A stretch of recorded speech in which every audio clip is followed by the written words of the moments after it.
Hi అండి, అందరికీ నమస్తే. నేను మీ లక్ష్మిని.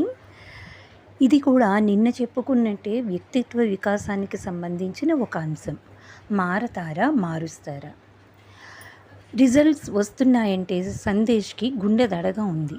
పాస్ అయితే చాలదు, మంచి పర్సంటేజ్ రావాలి, ఆ తర్వాత ఎంట్రన్స్ రాయాలి, కోరుకున్న కోర్సులో సీటు తెచ్చుకోలేకపోతే ఎలా అన్న ఆందోళన ఆ అబ్బాయికి స్థిమితం లేకుండా చేస్తోంది.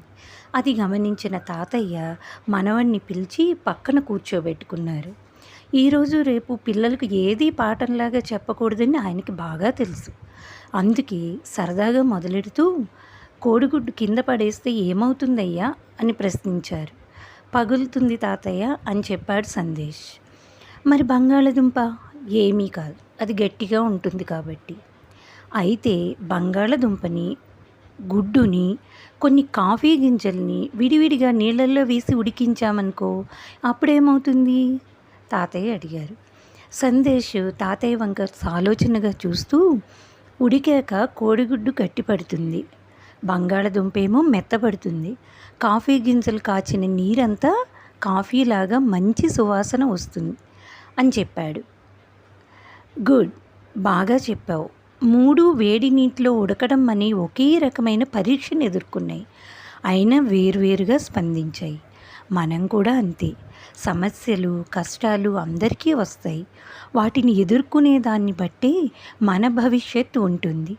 బంగాళదుంపలాగా కొందరు బలహీనపడతారు, గుడ్డులాగా కొందరు గట్టిపడతారు, మరికొందరు కాఫీలాగా మొత్తంగా పరిసరాలని సువాసనతో తమకు అనువుగా మార్చేసుకుంటారు. మనం ఎలా మారబోతున్నామన్నది మన చేతిలోనే ఉంది సందేశ్. ఆందోళన చెందకుండా ఎలాంటి పరిస్థితులనైనా ఎదుర్కొనటానికి సిద్ధంగా ఉండు అని భుజం తట్టి చెప్పారు తాతయ్య. నిజమే కదండి. సందేశ్ లాంటి పిల్లలే కాదు, పెద్దవాళ్ళు కూడా సమస్యలు ఎదురైతే బెంబేలు ఎత్తిపోతుంటారు. పరీక్ష తప్పితే ఇక మన వల్ల కాదనుకోవటం, వ్యాపారంలో ఎదురు దెబ్బ తింటే బిజినెస్ మనకి చేత కాదు అనుకోవటం చూస్తూనే ఉంటాం. ఇలాంటి వాళ్ళందరూ గుర్తుపెట్టుకోవాల్సిన పేరు KFC. దాని వ్యవస్థాపకుడు గురించి విన్నారా మీరు ఎప్పుడైనా? ఆయనే కల్నల్ శాండర్స్. 6 ఏళ్ల వయసులో తండ్రిని కోల్పోయారు. తల్లి పనికి వెళ్తే 7 ఏళ్లకే వంట పని అంతా చేసి తమ్ముళ్ళని చూసుకునేవారు. చదువు సరిగ్గా సాగక 10వ ఏట నుంచి బయట పనులకు వెళ్ళడం మొదలుపెట్టాడు. 16 ఏళ్లకే ఆర్మీలో చేరారు.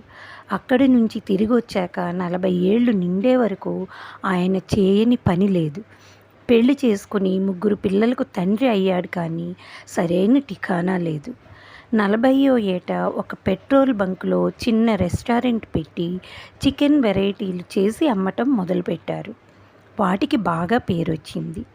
20 ఏళ్ల పాటు ఆ వ్యాపారంలో ఎన్నో ఒడిదుడుకులు ఎదుర్కొని రాటుదేలాక 62వ ఏట KFCని ప్రారంభించారు.